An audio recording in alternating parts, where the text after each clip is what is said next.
You've been told your whole life that being genuine, kind, and emotionally available is what attracts women.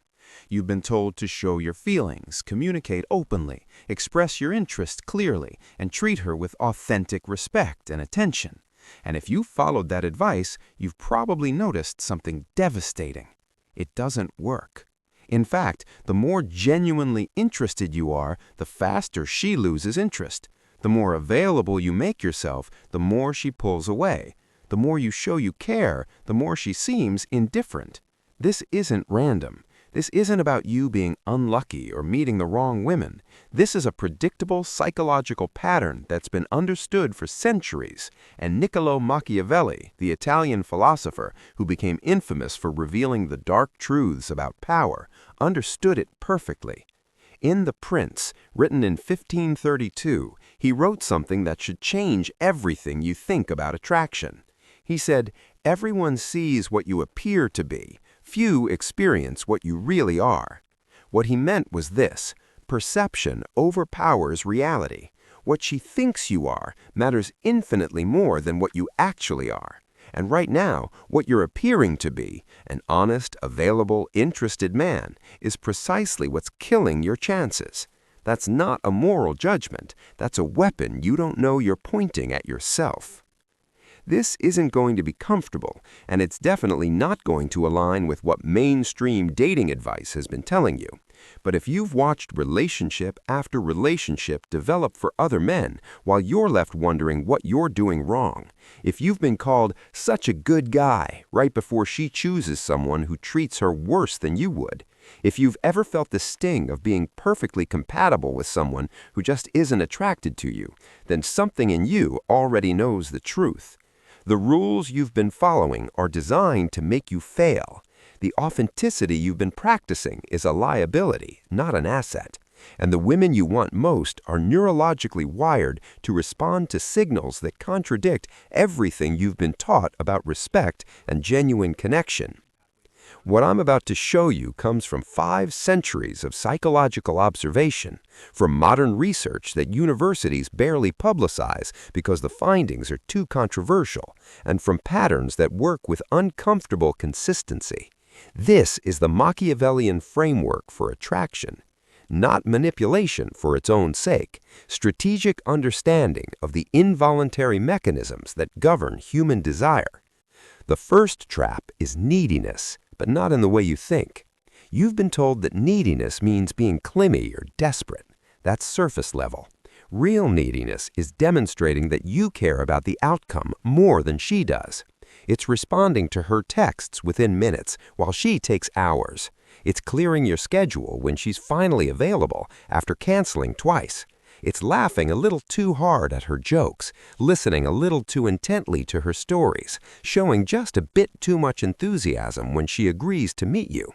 Every one of these behaviors broadcasts the same message. She matters more to you than you matter to yourself. Machiavelli understood this dynamic in political contexts, but it applies with identical force to romantic pursuit. When someone perceives that you need them, that you're invested in winning them over, that your emotional state depends on their response, they instinctively withdraw. This isn't conscious cruelty. It's an automatic neurological response to perceived lower status. Women are reading your behavior for signals of social value, and availability signals that you don't have better options. Scarcity signals that you do. It doesn't matter what you actually have going on in your life. What matters is what your behavior communicates about your options. And right now, your authentic interest is communicating that you're available because no one else wants you.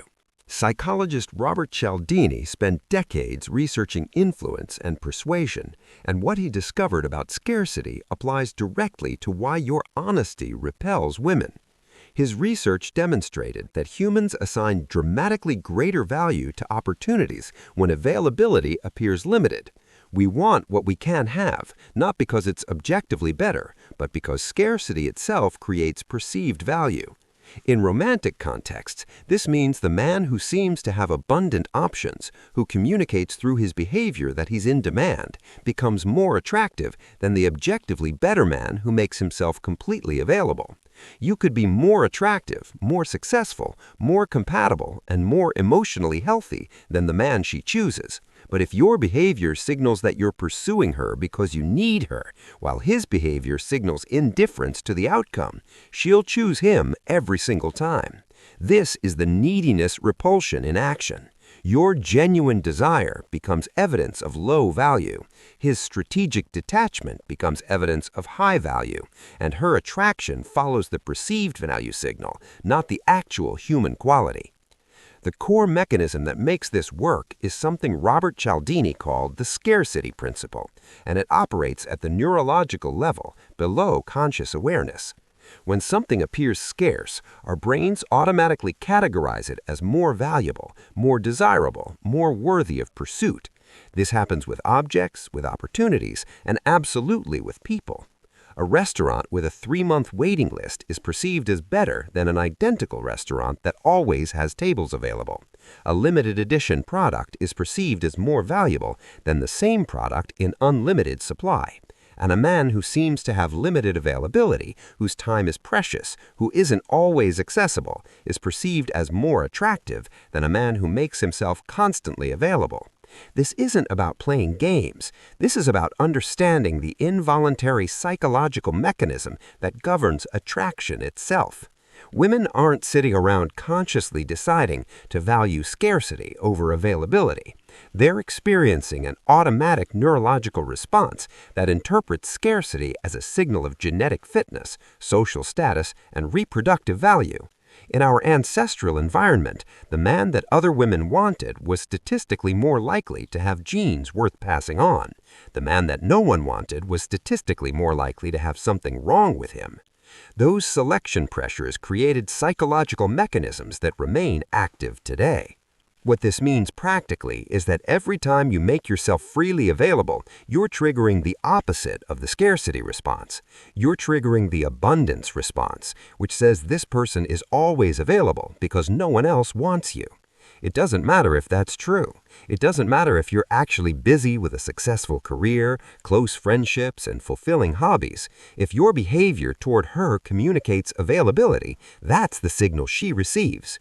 The man who succeeds isn't necessarily the man with the most impressive life. He's the man whose behavior makes his attention seem scarce and valuable. He doesn't respond immediately. He's not always available. He has plans that take priority over seeing her. He creates the impression through his actions that his time is the limited resource and her access to it is the privilege. This inverts the power dynamic completely. Instead of you pursuing her and hoping she'll grant you access, she's pursuing you and hoping you'll grant her access. That single reversal of who's chasing whom is the difference between attraction and friendly disinterest, and it's entirely engineered through strategic management of perceived scarcity. Strategic detachment is the practical application of the scarcity principle, and it's where most men fail because they misunderstand what detachment actually means. This isn't about being cold or cruel, it's about emotional outcome independence. It means the part of you that wants her approval, that wants her to like you, that wants the relationship to work out, cannot be visible in your behavior. Machiavelli wrote that you should never attempt to win by force what can be won by deception, and this applies perfectly to managing your own emotional investment. You don't actually have to stop caring about the outcome. You just have to stop letting that care influence your behavior. When she texts you, you respond when you're ready, not immediately. When she suggests plans, you check your schedule instead of automatically agreeing. When she tests your interest by withdrawing attention, you mirror that withdrawal instead of pursuing harder. This creates the appearance of a man who has options, whose life is full enough that she's competing for space in it rather than filling a void. And that appearance, that strategic performance of detachment, triggers her pursuit instinct. She starts wondering why you're not chasing. She starts working to capture your attention. She starts investing in winning you over. And the moment that flip happens, the moment she's pursuing you instead of you pursuing her, attraction becomes inevitable. This is where the psychological principle of reactance becomes your weapon. Jack Brem discovered that when people feel their freedom or autonomy is threatened, they experience psychological arousal that motivates them to restore that freedom by any means necessary. In practical terms, this means that when you're always available, always pursuing, always making it clear that you want her, she experiences no threat to her freedom. She can have you whenever she wants. There's no reactance, no arousal, no motivation to act. But the moment you become scarce, the moment your attention becomes something she has to compete for, her freedom to access you is suddenly restricted. That restriction triggers reactance. She feels the psychological need to restore her access to you, to prove that she can have your attention if she wants it, to overcome the obstacle you've become. This transforms her from a passive recipient of your pursuit into an active participant in her own pursuit of you. She starts initiating conversations. She starts suggesting plans. She starts qualifying herself to you, demonstrating her value, trying to secure your interest. And she doesn't do this consciously. This is happening at the neurological level, an automatic response to perceived scarcity and restricted access. You're not manipulating her feelings. You're positioning yourself strategically so that her own psychological mechanisms do the work. This is the part no one wants to say out loud, but the research is too consistent to ignore. Women are significantly more attracted to men who exhibit dark triad personality traits. That's Machiavellianism, narcissism, and psychopathy. In 2013, researchers published findings in Personality and Individual Differences showing that women rated male profiles with high dark triad characteristics as significantly more attractive than profiles with low dark triad traits. This directly contradicts what women say they want. Ask any woman what she's looking for, and she'll tell you kindness, empathy, emotional availability, respect. But put her in a room with a kind, empathetic, emotionally available man and a narcissistic, manipulative, emotionally detached man, and watch which one she pursues. The dark triad man wins consistently, not because women are broken or damaged, but because those traits signal something her evolutionary psychology recognizes as valuable. Machiavellianism signals strategic thinking and the ability to navigate social hierarchies. Narcissism signals confidence and high self-regard. Psychopathy signals fearlessness and emotional resilience. These traits, in ancestral environments, correlated with survival ability and status acquisition. And the psychological mechanisms that made women attracted to those traits 50,000 years ago are still active today. What this means for you is uncomfortable but actionable. You don't have to become a narcissist or a psychopath, but you do have to understand that the behaviors associated with those traits create attraction, while their opposites create friendly disinterest. Being agreeable, accommodating, emotionally transparent, and eager to please are objectively good human qualities. They make you a good friend, a good employee, a good son. But they make you invisible to women you're attracted to. The nice guy genuinely finishes last, not as cosmic injustice, but as predictable outcome of evolutionary psychology. Women aren't attracted to niceness, they're attracted to the signals that dark triad traits produce. Confidence that borders on arrogance, emotional detachment that suggests you don't need anyone, strategic thinking that prioritizes your interests over others' comfort, and the willingness to create discomfort in pursuit of what you want.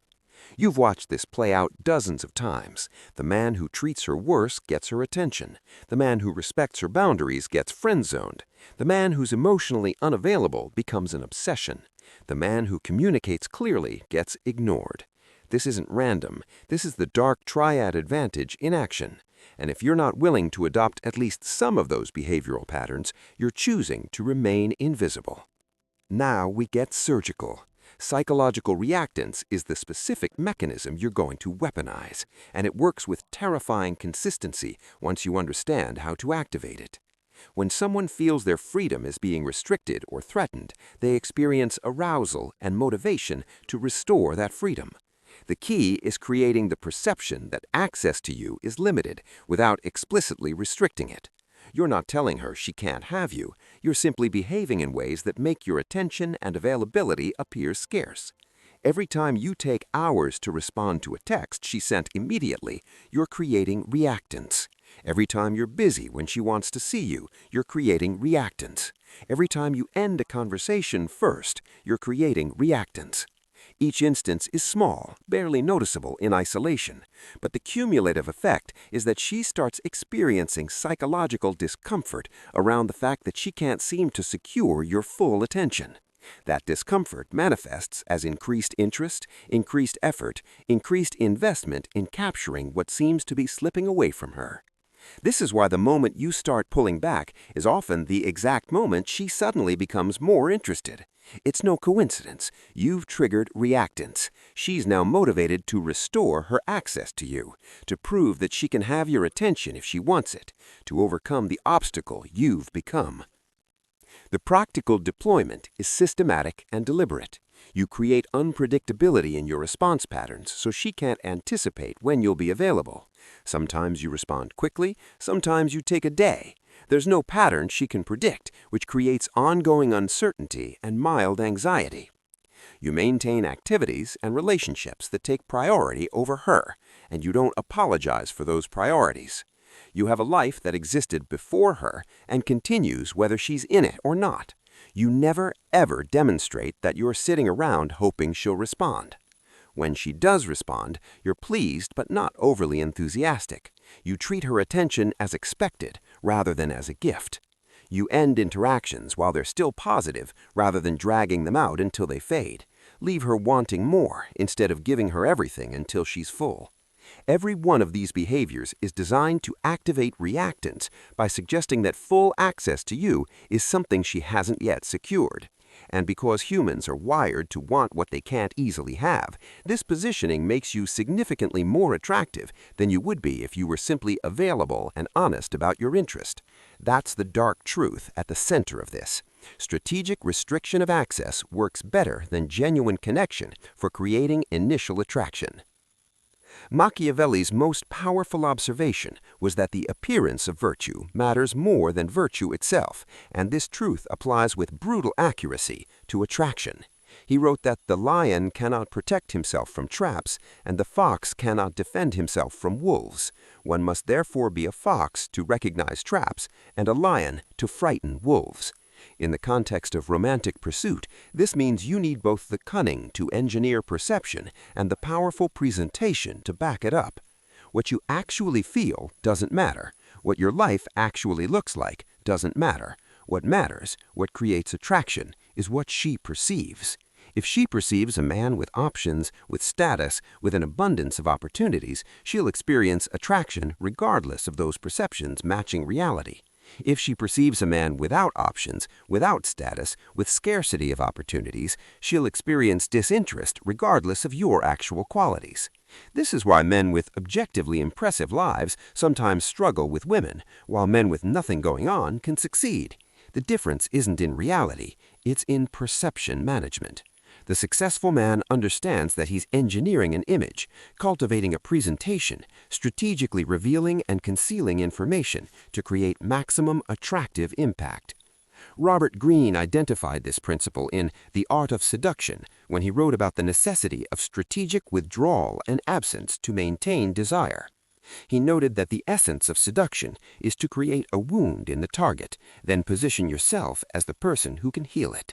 You're not trying to be perfect, you're trying to be strategically imperfect in ways that create intrigue while appearing abundantly valuable in ways that create perceived scarcity. This means you let her see that you have a full life, that other people value your time, that you're selective about who gets your attention. But you don't explain yourself, you don't justify your unavailability, and you certainly don't apologize for having priorities beyond her. The appearance you're cultivating is of a man who's in demand, whose attention is a limited resource, who has the luxury of being selective.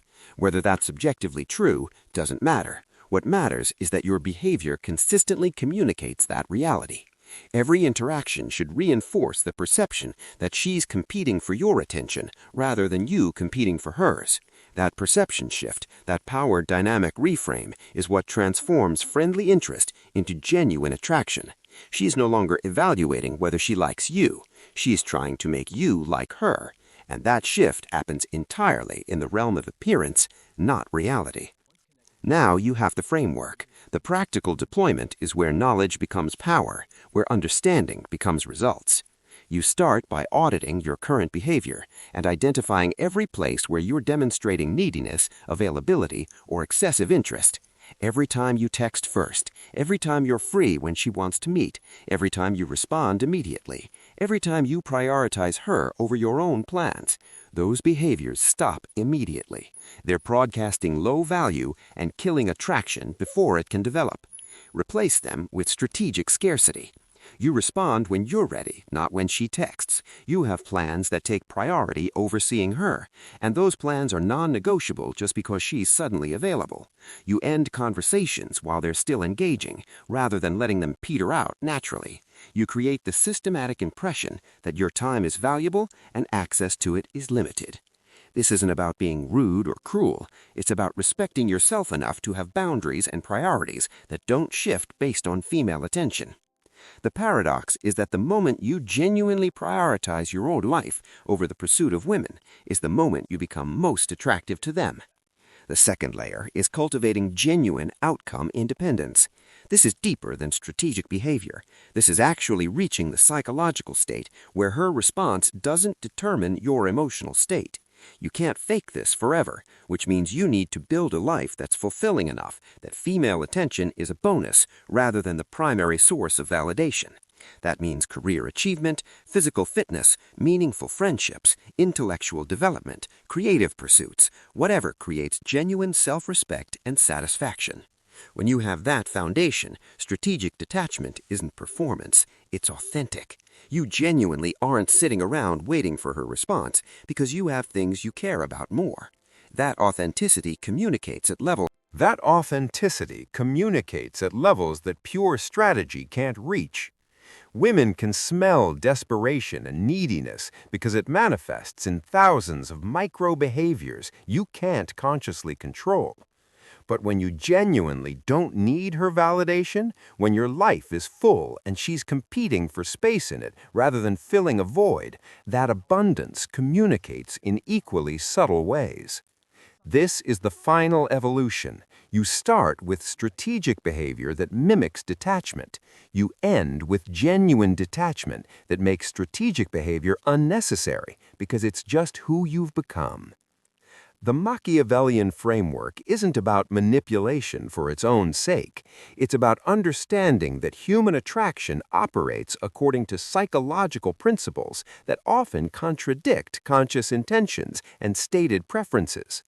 Women say they want one thing and genuinely believe they want it, but their nervous systems respond to something entirely different. You can choose to ignore that reality and continue struggling, or you can accept it and adapt your behavior accordingly. The dark secret isn't that women are shallow or broken. The dark secret is that attraction isn't a choice, and the triggers that create it are often opposite to the behaviors that create respect and friendship. You can be the perfectly compatible man who communicates clearly and treats her well and remain invisible.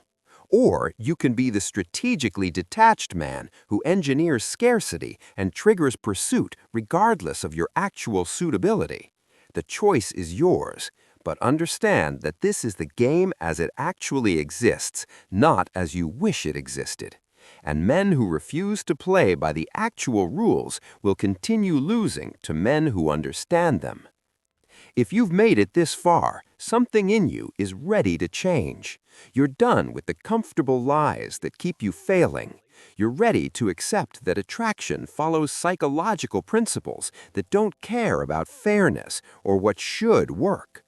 Machiavelli understood 5 centuries ago that appearance overpowers reality in human perception, and that truth hasn't changed. The man who engineers perceived scarcity will always defeat the man who demonstrates authentic availability. The man who triggers reactance through strategic restriction will always be more attractive than the man who makes himself freely accessible. This isn't the relationship advice you wanted. This is the relationship reality you need. You can build the most impressive life, develop the most admirable character, and offer the most genuine compatibility. But if your behavior signals neediness and availability, you'll remain invisible to the women you want most. Or you can accept the dark Machiavellian truth. You can become strategically detached. You can engineer scarcity. You can trigger the psychological mechanisms that create attraction, regardless of what anyone says should work. The choice, as it always has been, is entirely yours. But you can't claim ignorance anymore. You know the secret now. The only question is whether you're willing to use it.